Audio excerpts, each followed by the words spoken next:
Greetings, welcome back to Black Bear News, where we are discussing abrupt climate change and things surrounding abrupt climate change.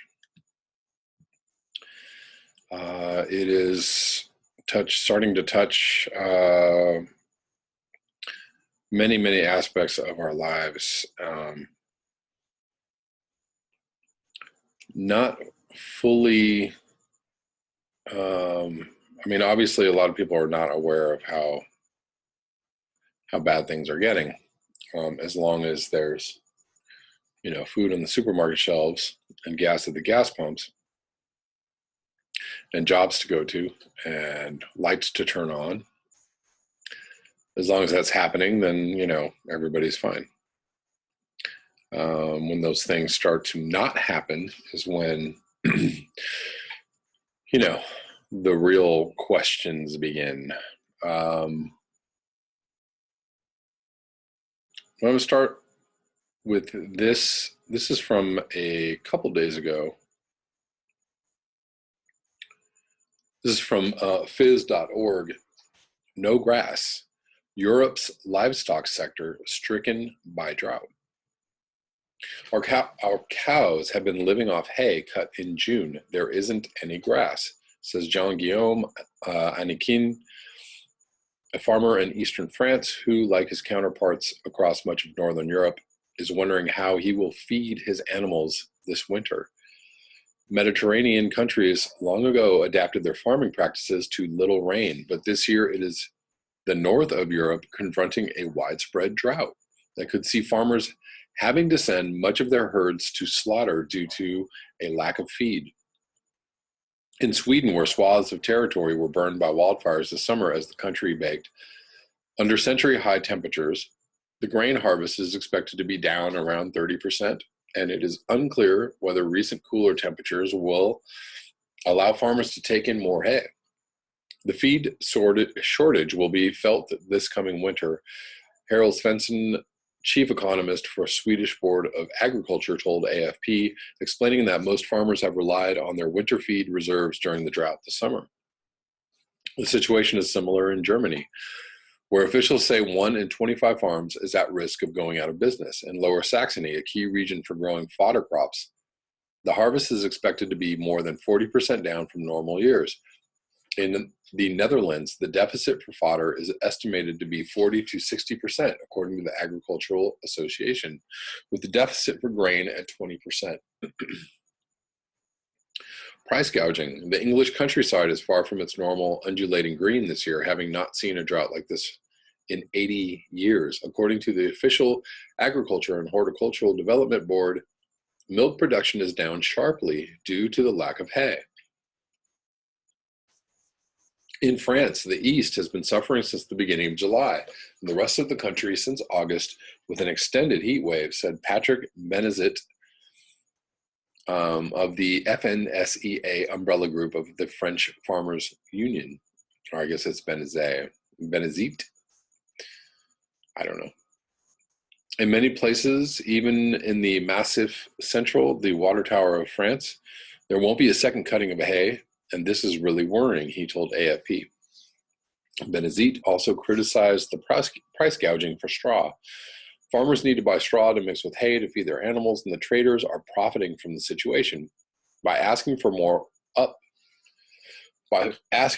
to 100 euros or $116 per ton, he said, when straw is sold for between 60 and 80 euros last year. As prices for fodder and hay climb higher, farmers are sending animals to the slaughterhouse earlier than usual. In Britain, the number of cattle slaughtered jumped by 18% in July, with dairy cows making up a large portion, according to the AHDB. In Germany, where the government has unlocked emergency aid for farmers, there was a 10% increase in animals slaughtered in the first 2 weeks of July, according to authorities.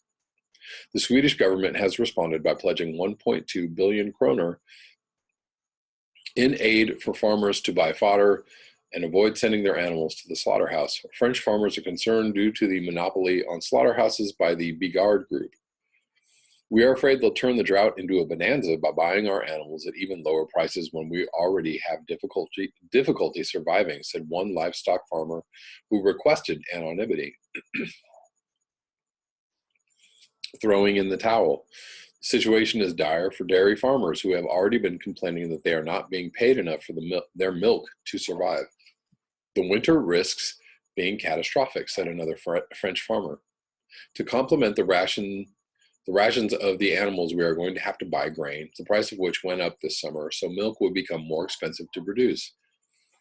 According to Erwin Schopges, president of the European Milk Board, which counts as members more than 100,000 dairy farmers, small dairy farmers, even before this drought, production costs weren't being covered. He said farmers were producing milk at 40 to 45 cents per liter, but able to sell it for only around 30 to 33 cents per liter. That's not good. With the drought, their production costs will increase further, he said. The European Commission has promised exceptional aid to farmers, like speeding up aid payments and allowing farmers to cut hay from fallow land. But French farmer Hannequin is not optimistic. There are going to be a massive number of farms abandoned, he warned.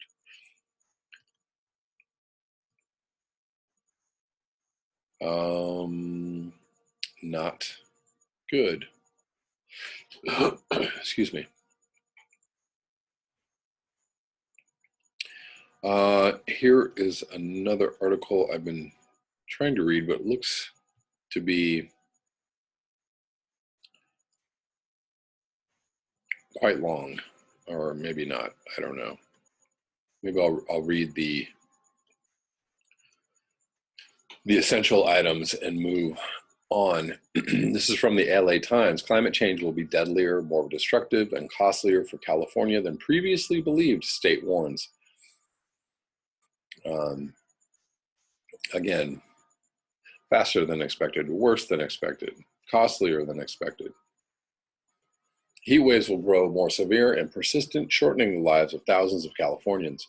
Wildfires will burn more of the state's forests. The ocean will rise higher and faster, exposing California to billions in damage along the coast. These are some of the threats California will face from climate change in coming decades. According to a new statewide assessment released Monday by the California Natural Resources Agency, the projections come as Californians contend with destructive wildfires, brutal heat spells, and record ocean temperatures that scientists say have the fingerprints of global warming. This year has been kind of a harbinger of potential problems to come, said Daniel Cayenne, climate researcher at the Scripps Institution of Oceanography and one of the scientists coordinating the report. The number of extremes that we've seen is consistent with what model projections are pointing to. And they're giving us an example of what we need to prepare for. State leaders vowed to act on the research even as the Trump administration moves to unravel climate change regulations and allow more pollution from cars, trucks, and coal-fired power plants. In California, facts and science still matter, Governor Jerry Brown said in a statement. These findings are profoundly serious and will continue to guide us as we confront the apocalyptic threat of irreversible climate change. The state's assessment draws on the latest science, including more than 40 new peer-reviewed studies, to project the effects of the continued rise in greenhouse gases on California's weather, water ecosystems, and people, and offer guidance on how officials across the state might adapt. It's the fourth such report since 2006, when Governor Arnold Schwarzenegger ordered a climate change assessment as precursor to the Global Warming Solutions Act. The pioneering law California adopted that year to cut greenhouse gas emissions to 1990 levels. This latest one, for the first time, scales down global climate models to project climate's effect at the regional level or smaller. That approach is intended to provide local officials on the ground with more relevant community-level information they can use to prepare. The difference between the San Joaquin Valley and the nearby coastal or Sierra Nevada mountains is enormous, so we have to have ways to unpack the large-scale global model calculations, Cayenne said. Rising temperatures, deadlier heat waves. California has already warmed 1 to 2 degrees since the beginning of the 20th century as a result of the human-caused buildup of greenhouse gases. That figure could rise to between 5.6 degrees and 8.8 degrees by 2100. depending on the amount and rate pollution spewed into the atmosphere according to the report. Those climbing temperatures could cause 6,700 to 11,300 more heat-related deaths annually in California by mid-century, the assessment found. Such fatalities will dominate economic damage to the state from climate change, costing up to $50 billion a year by mid-century. Scientists have long projected more intense and longer-lasting heat waves by mid-century, but have observed those changes occurring faster than anticipated. Something that used to happen every 10 years is happening every year, said Rupa Basu, Chief of Air and Epidemiology for the state's Office of Environmental Health Hazard Assessment. Adding to the risks, scientists say, are trends toward higher humidity, warmer nights. Such conditions hinder people's ability to recuperate and raise the likelihood of hospital and emergency room visits for a variety of illnesses, from heat stroke and dehydration to heart attacks, kidney disease, gastrointestinal illness, and preterm births. The report also highlights shortcomings in how authorities classify heat waves and alert the public. In one study cited in the assessment, researchers identified 19 heat waves that landed more than 11,000 people in the hospital between 1999 and 2000. The National Weather Service issued heat advisories for just 6 of the events. That led researchers to devise a new way of identifying heat spells that may fall below established temperature thresholds but pose similar health risks. Such episodes, called heat health events, are defined not by the temperature readings but on the public health effects they cause at the local level, particularly to the elderly, young children, and other populations most prone to falling ill or dying from the heat. Sea rise higher than anticipated as the ocean continues to warm. California's coast will face more beach erosion, flooding, and storm damage. Until recently, scientists and state policymakers worked with a projection that sea level rise by the end of the century could amount to about 5.48 feet in California under the worst case scenario. That's a lot of feet. But the latest reports and state policies are now accounting for the extreme possibility that sea level rise could exceed 9 feet. These broader projections incorporate the potential rapid melting of the West Antarctic ice sheet. Among the most vulnerable communities: San Diego, Coronado, Imperial Beach, National City, and San Diego County; Huntington Beach, Seal Beach, and Newport Beach in Orange County; Long Beach, Los Angeles, and Malibu in Los Angeles County. Water supply shifting. Northern California, the source of much of the state's water supply, is likely to grow a bit wetter with climate change. But global warming will alter the timing and form of precipitation, making it tougher for the state to hold onto it. Warmer temperatures mean mountains will get less snow and more rain, and the state snowpack, nature's reservoir, will melt earlier. That will shorten the season of high stream flows, giving water managers less time to capture the additional water.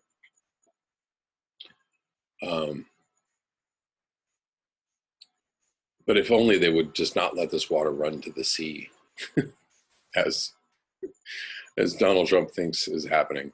Rising sea levels will also increase salinity levels in the Sacramento-San Joaquin Delta, the state's main transfer point for Northern California supplies headed south.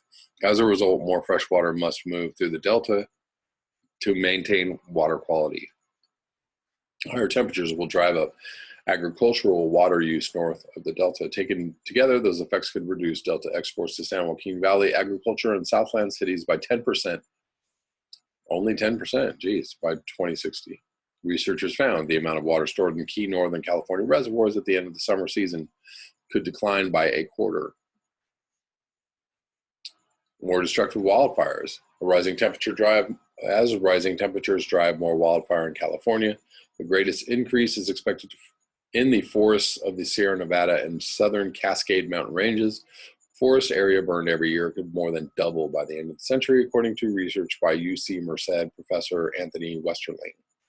Climate change will have more of a wildfire effect in mountain forests and in the northern two-thirds of the state than in other parts of fire-prone California because these regions are cooler and moister. When mountain regions grow hotter, soil and vegetation dries out more quickly, in the summer, fostering conditions conducive to the spread of wildfire. I believe we were just talking about that yesterday in the video with Nick.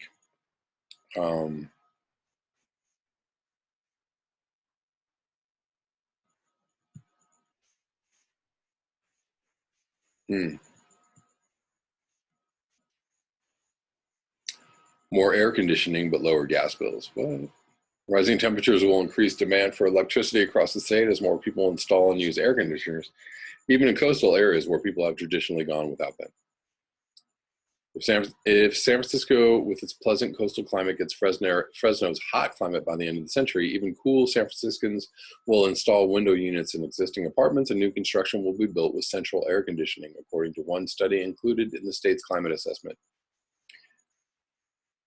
UC Berkeley environmental economics professor Max Offhammer, who authored the study that analyzed utility bills for households across the state, found a silver lining. Increased electricity demand will be more than offset by reductions in natural gas use for heating as a result of milder winters.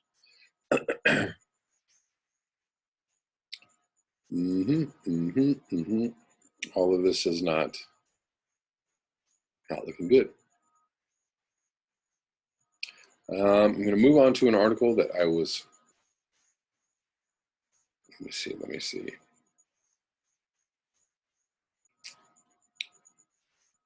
Is this the whole article? That's what I'd like to know. I like the title of this article. And I read the first couple of paragraphs and I just wanted to see where it was going. Where are we going? Oh, not to an advertisement. Please go away. This is from the New York Times from August 23rd, and it's titled "The Climate Swerve." Americans appear to be undergoing a significant psychological shift in our relation to global warming. I call this shift a climate swerve. Borrowing the term used recently by the Harvard humanities professor Stephen Greenblatt to describe a major historical change in consciousness that is neither predictable nor orderly. The first thing to say about this swerve is that we are far from clear about just what it is and how it might work. But we can make some beginning observations which suggest, in Bob Dylan's words, that something is happening here, but you don't know what it is. Experience, economics, and ethics are coalescing in new and important ways. Each can be examined as a continuation of my work comparing nuclear and climate threats. The experiential part has to do with the drumbeat of climate-related disasters around the world, all actively reported by the news media. Hurricanes and tornadoes, droughts and wildfires, extreme heat waves, and equally extreme cold, rising sea levels and floods. Even when people have doubts about the causal relationship of global warming to these episodes, they cannot help being psychologically affected.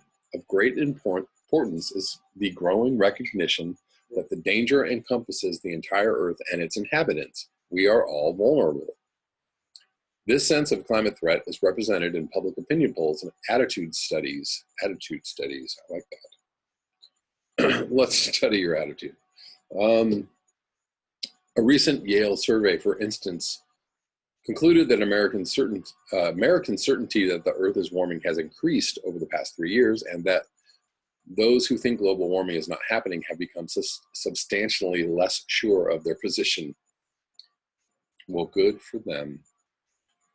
And I might add that there's a lot less, seems to be a lot less trolls these days on the channel. You know, it's kind of hard to say that global warming isn't happening when there's just heat waves upon heat waves upon heat waves, and ice melt upon ice melt upon ice melt. Falsification and denial, while still all too extensive, have come to require more defensive psychic energy and political chicanery. But polls don't fully capture the complex collective process occurring. The most important experiential change has to do with global warming and time. Responding to the climate threat, in contrast to the nuclear threat, whose immediate and grotesque destructiveness was recorded in Hiroshima and Nagasaki, has been inhibited by the difficulty of imagining catastrophic future events. But climate-related disasters and intense media images are hitting us now and providing partial models for a devastating climate future. At the same time, economic concerns about fossil fuels have raised the issue of value. There is a wonderfully evocative term, stranded assets, to characterize the oil, coal, and gas reserves that are still in the ground. Trillions of dollars in assets could remain stranded there. I said remain, not remained. If we are serious about reducing greenhouse gas emissions and sustaining the human habitat, between 60% and 80% of those assets must remain in the ground, according to the Carbon Tracker Initiative, an organization that analyzes carbon investment risk. In contrast, renewable energy sources, which only recently have achieved the status of big business, are taking on increasing value. In terms of returns for investors, long-term energy savings and relative harmlessness to surrounding communities, pragmatic institutions like insurance companies and the American military have been confronting the consequences of climate change for some time now. But now, a number of leading financial authorities are raising questions about the viability of the holdings of giant carbon-based fuel corporations. In a world fueled by oil and coal, it is a truly stunning event when investors are warned that the market may end up devaluing those assets. We are beginning to see a bandwagon effect in which the overall viability of fossil fuel economics is being questioned. Can we continue to value and therefore make use of the very materials most deeply implicated in what could be the demise of the human habitat? It is a bit like the old Jack Benny joke in which an armed robber offers a choice, your money or your life, and Benny responds, I'm thinking it over. We are beginning to think over such choices on a large scale. This takes us to the swerve-related significance of ethics. Our reflections on stranded assets reveal our deepest contradictions. Oil and coal company executives focus on the maximum use of their product in order to serve the interests of shareholders, rather than the humane universal ethics we require to protect the earth. We may well speak of those shareholder-dominated principles as stranded ethics, which are better left buried, but at present are all too active above ground. Such ethical contradictions are by no means entirely new in historical experience. Consider the scientists, engineers, and strategists in the United States and the Soviet Union who understood their duty as creating and possibly using nuclear weapons that could destroy much of the earth. Their conscience could be bound up with a frequently amorphous ethic of national security. Over the course of my work, I have come to the realization that it is very difficult to endanger or kill large numbers of people except with a claim to virtue. The climate swerve is mostly a matter of deepening awareness.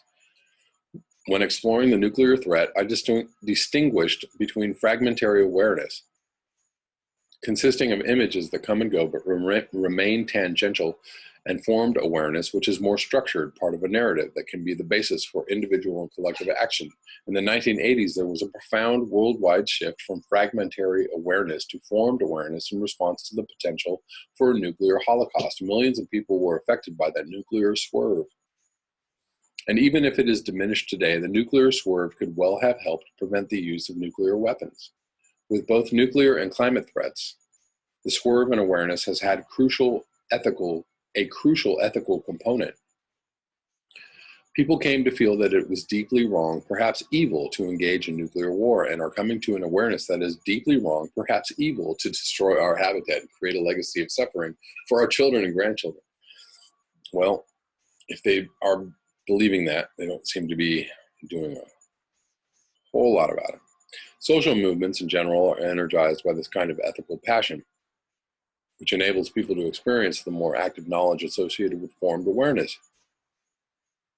That was the case in the movement against nuclear weapons. Emotions related to individual conscience were pooled into a shared narrative by enormous numbers of people. In earlier movements, there needed to be an overall theme, even a phrase that could rally people of highly divergent political and intellectual backgrounds. The idea of a nuclear freeze mobilized millions of people with a simple and clear demand that the United States and Soviet Union freeze the testing, production, and deployment of nuclear weapons. Could the climate swerve come to include a climate freeze defined by a transnational demand for cutting back on carbon emissions and steps that could be systematically outlined? With or without such a rallying phrase, the climate swerve provides no guarantees of more reasonable collective behavior.